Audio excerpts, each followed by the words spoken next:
You, John Fitzgerald Kennedy, do solemnly swear I, John Fitzgerald Kennedy, do solemnly swear that you will faithfully execute the office of President of the United States that I will faithfully execute the office of President of the United States and will, to the best of your ability, and will, to the best of my ability, preserve, protect, and defend the Constitution of the United States. preserve, protect, and defend the Constitution of the United States. So help you God. So help me God.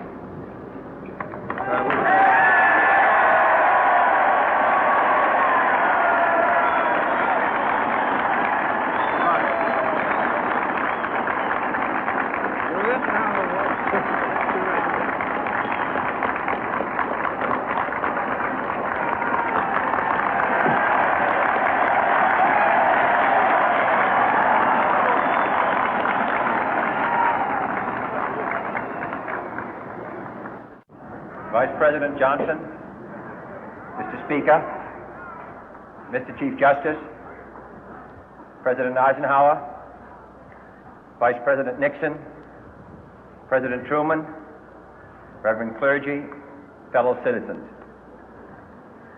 We observe today not a victory of party, but a celebration of freedom, symbolizing an end as well as a beginning, signifying renewal as well as change. For I have sworn before you and Almighty God the same solemn oath our forebears prescribed nearly a century and 3/4 ago. The world is very different now, for man holds in his mortal hands the power to abolish all forms of human poverty and all forms of human life. And yet the same revolutionary beliefs for which our forebears fought are still at issue around the globe. The belief that the rights of man come not from the generosity of the state, but from the hand of God. We dare not forget today that we are the heirs of that first revolution. Let the word go forth from this time and place to friend and foe alike that the torch has been passed to a new generation of Americans born in this century, tempered by war, disciplined by a hard and bitter peace, proud of our ancient heritage, and unwilling to witness or permit the slow undoing of those human rights to which this nation has always been committed and to which we are committed today at home and around the world.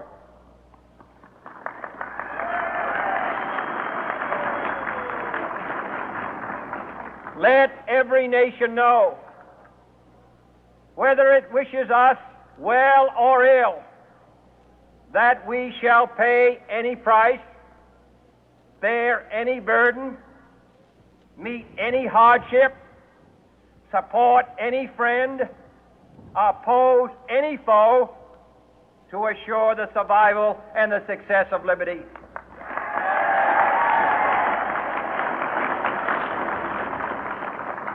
This much we pledge and more. To those old allies whose cultural and spiritual origins we share, we pledge the loyalty of faithful friends. United, there is little we cannot do in a host of cooperative ventures. Divided, there is little we can do, for we dare not meet a powerful challenge at odds and split asunder. To those new states whom we welcome to the ranks of the free, we pledge our word that one form of colonial control shall not have passed away, merely to be replaced by a far more iron tyranny. We shall not always expect to find them supporting our view, but we shall always hope to find them strongly supporting their own freedom, and to remember that in the past, those who foolishly sought power by riding the back of the tiger ended up inside.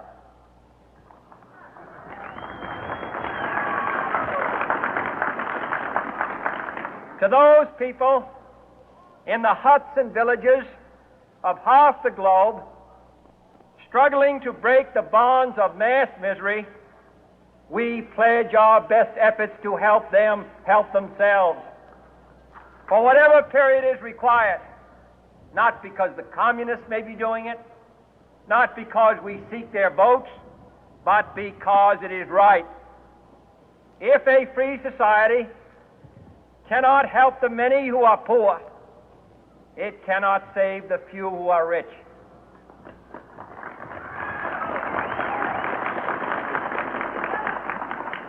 To our sister republics south of our border, we offer a special pledge to convert our good words into good deeds, in a new alliance for progress, to assist free men and free governments in casting off the chains of poverty.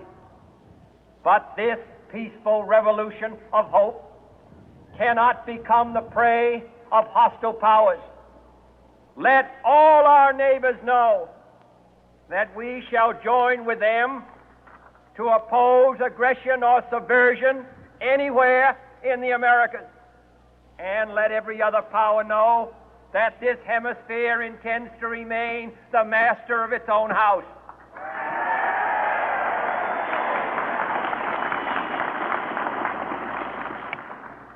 To that World Assembly of Sovereign States, the United Nations, our last best hope, in an age where the instruments of war have far outpaced the instruments of peace, we renew our pledge of support to prevent it from becoming merely a forum for invective, to strengthen its shield of the new and the weak, and to enlarge the area in which its writ may run. Finally, to those nations who would make themselves our adversary, we offer not a pledge, but a request that both sides begin anew the quest for peace. Before the dark powers of destruction, unleashed by science, engulf all humanity in planned or accidental self-destruction, we dare not tempt them with weakness, for only when our arms are sufficient beyond doubt can we be certain beyond doubt that they will never be employed. But neither can two great and powerful groups of nations take comfort from our present course, both sides overburdened by the cost of modern weapons, both rightly alarmed by the steady spread of the deadly atom, yet both racing to alter that uncertain balance of terror that stays the hand of mankind's final war. So let us begin anew, remembering on both sides that civility is not a sign of weakness, and sincerity is always subject to proof. Let us never negotiate out of fear, but let us never fear to negotiate.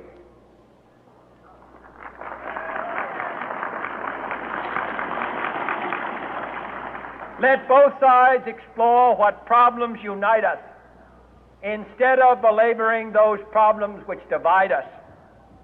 Let both sides, for the first time, formulate serious and precise proposals for the inspection and control of arms, and bring the absolute power to destroy other nations under the absolute control of all nations.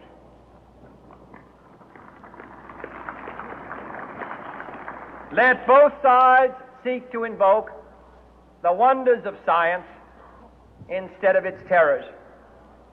Together, let us explore the stars, conquer the deserts, eradicate disease, tap the ocean depth, and encourage the arts and commerce.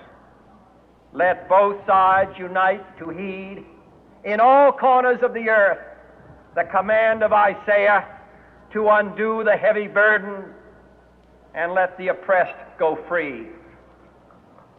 And if a beachhead of cooperation may push back the jungle of suspicion, let both sides join in creating a new endeavor, not a new balance of power, but a new world of law, where the strong are just and the weak secure and the peace preserved.